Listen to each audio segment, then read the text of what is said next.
So, what would your advice be to somebody currently going through a mental health or identity crisis, or they're just feeling like it's a dark season, they're lost, they're confused, and in relation to how you felt back at that time, like what would your advice be to somebody like that who is walking through what you have previously walked through?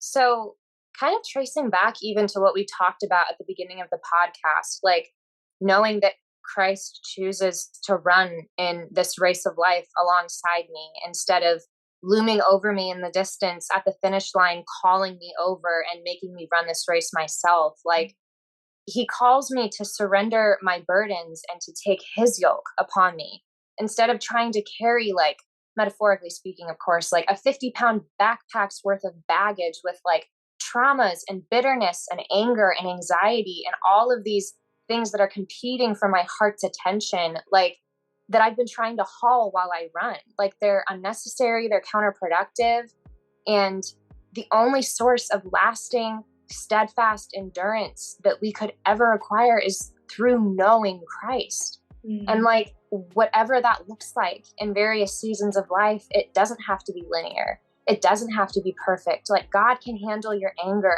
He can handle your sadness. He mourns with you when you mourn and you grieve. Even if you don't understand your own emotions and you can't express them in a way that makes other people understand, because that's something I've encountered recently, even. And like, God just wants to sit with us in it and say, my child, it's okay. You don't have to perform for me. You don't have to be somebody you're not. I'm right here. I'm just receiving it too. I'm hearing it too.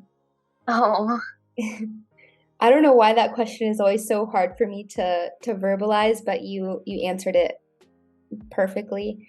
And I feel like a key word there is the word endurance. Like, while we know what awaits us after this life is heaven and eternity with Jesus, he placed us on earth for a reason. And while we might not completely understand that, we do have to find a way to endure the highs and lows just of the human experience. And everything you said is exactly the way that we're going to be able to do that.